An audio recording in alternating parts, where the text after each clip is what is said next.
Hello friends, in this video what I'm going to tell you how can you guys give micro teach interview in the UK.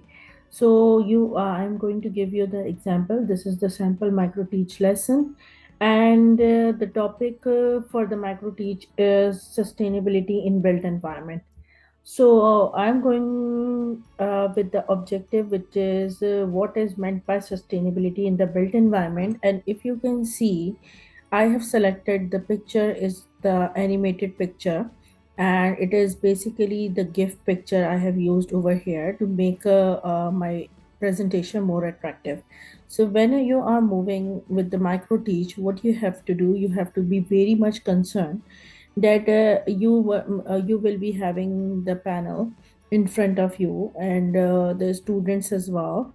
So what do you have to be very concerned about the student type of the students. For example, sometimes you have the students with the disabilities as well, so you have to select your presentation style will be more attractive. You should include some animation, you should include the description as well, but you have to be more productive in your class lectures, and you have to be more towards the physical interpretation. And even you can go, guys, you can go with the video links as well, and even you can make your own video and with the practical application of the topic, so you can use it in your presentation skills. So let's have a look. This is the sample of micro teach. I was making my micro teach, so I was also searching the samples of the micro teach lesson, but this is the most successful micro teach lesson I am going to share with you guys. So let's have a look. And the topic is already we have discussed what is meant by the sustainability in the built environment. So when we are talking about the sustainability in the built environment, so it's a broader term. So we have to distribute the sustainability. We are going to take the description at first, what actually the sustainability is.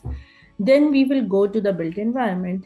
Obviously, what you have to go do, you have to spread this topic. So you have to go first with the built environment or the sustainability, whatever the pattern you want to select it, and then you can make combination of it, and you can bring the definition of both the terms when you are taking as a single material, or you can see the single word. So let's have a look. What is the first one? First thing is the introduction. So when you are going with your micro teach, so you should be aware of that obviously the institution or the educational institution or educational framework will tell you to give your micro teach only for 15 minutes or 20 minutes. So you should go only with 15 minutes and 20 minutes. It's not your complete lecture. So it is, you can say, the sample, it's a trailer of your lecture, or you can say it's a small demo of your lecture. So what you have to do, you have to be very concerned about the timing, about because you don't need to waste a lot of time in giving the lecture. So I have only a precise time duration, which is 15 minutes. So I am going with the introduction. So the construction industry, by its very nature, is a big user of natural resources. We all know that in the construction industry, we are using natural resources. So first, we have to identify what are the natural resources. The materials, which is provided by the nature, and obviously these materials or resources are finite in nature. And when we are using it, so we are reducing it, so we are not able to go to produce it ourselves. So what we have to do, so we were discussing about the natural resources, and obviously I already told you the definition of the natural resources.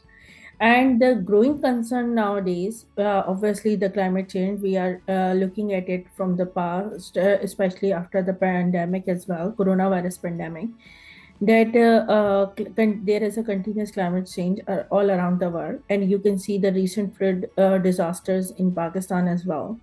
So the finite nature of these resources, there is increasing pressure on construction firms to reduce their environmental impact.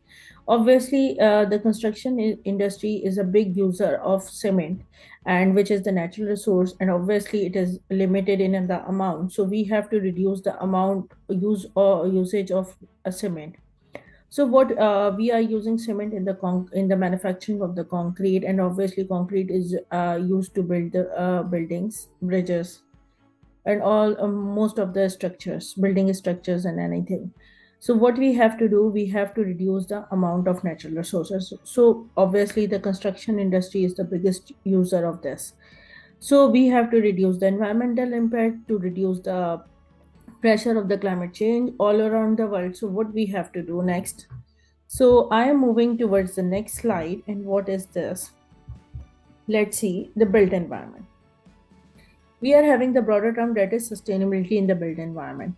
But what we are going to do, that I am going to describe you first built environment, then I will tell you what is the sustainability, and then we will discuss sustainability in the built environment.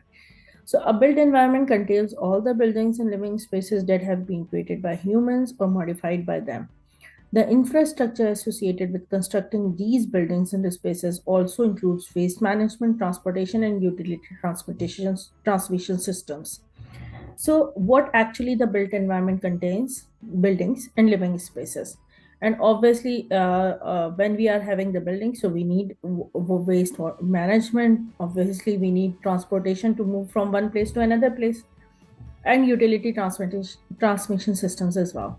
So this is actually the built environment. And the next thing and the next term is what? The sustainability. So there are a variety of wide range of definitions of the sustainability. You will find it out on internet. But the most accurate definition of the sustainability, and most of the researchers mostly consider the definition of the sustainability, which is interpreted in the Brundtland report, that is, sustainable development is a development that meets the needs of the present without compromising the needs of future generations to meet their own needs. So, what actually the meaning of this? That whatever we are constructing right now to fulfill the needs and requirements of the present generation without compromising the needs of future generations. For example, we are continuously using the natural resources. Obviously, the time comes then natural resources will be vanished. So, what future generation will use it? And if we continuously use the natural resources, obviously there is a continuous climate change, and more disaster will come in the future. So obviously it is harmful for future generations as well. So what we have to do, we have to fulfill our requirements, but without compromising the needs of future generations. And the second definition, which I like the most, sustainability is the ability to exist and develop without depleting natural resources for the future. So this both definition has the same meaning, but different interpretation. You can say that. So and the wordings are selected is different as well. So what I can suggest you is that we have to use the materials which we have already used, and then we are going to dump into the landfill site or in the oceans. So we have to reutilize those materials. So what we have to be considered: reduce, recycle, and reuse. We have to reduce the amount of usage of natural resources. We have to recycle. For example, plastic takes lots of years to deplete. So what we can use, we don't need to throw or dump plastic waste into the landfill sites in the oceans. We should recycle those materials, plastic materials or any material. Even we can use the waste clothes for manufacturing of the new clothes as well. And reuse, obviously, for example, if we are going to throw the box into the dustbin, so we can use that box for keeping books. So these are the things that we can do it. So this is the actually definition of the sustainability. So I am moving towards the next slide, which is the sustainability in the built environment. The sustainable built environment considers future climate risk and circular in design, flexible, adaptable, assemble, disassemble, reuse, recoverable, and deals with longevity.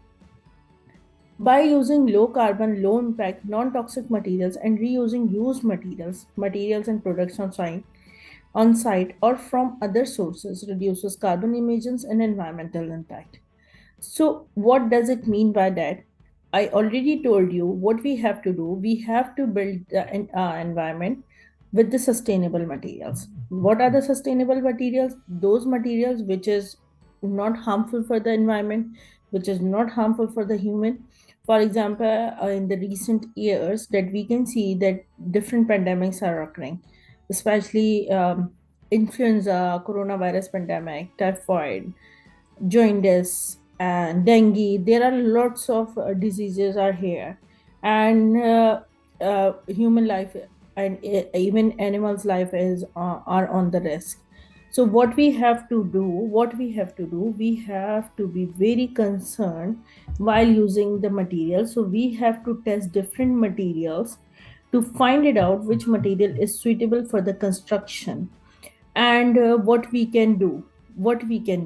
So we have to be very, and whatever the material we are using it, so we have to be very concerned that that material provides longevity and make structures more strong, and we use reduce amount of natural resources. And you can it is clearly mentioned in this slide that we should use the materials which is low carbon, low impact, non toxic materials, so it will not affect our environment. So we should reduce the carbon emissions and environmental impact. So sustainability in the built environment is all about this. So the next slide, I really want your answer in the comment box of my video, is that what do you think about that? What first picture represent and what second picture represent? So what do you think, which picture or which city is more sustainable? So I am going to keep this on you, that I need to find it out what will be the answer. So in this way, I will be able to find it out that what do you understand by this presentation, and hopefully you will understand what actually and what is the basic way or to deliver the micro teach. So this is a good example of a micro teach lesson. So hopefully you guys understand it, but don't forget to write in the comment box about which picture. Picture number 1 is showing the sustainable built environment, or the picture number 2 is showing the sustainable built environment. So this is the time to say thank you guys for watching this video. Hopefully you will understand the whole topic, and this is the session of question answer. You can ask different questions to me about the micro teach. I will tell you, I have my micro teach lesson is successful. So when you are finding difficulty in the micro teach, so you guys can ask me in writing question, in asking question. Okay, now friends, what you have to do after watching my videos, you should have to subscribe to Engineer Nahid Shahzad YouTube channel and follow me at www.nahidshahzad.blogspot.com. Thank you so much for watching my video. Bye bye.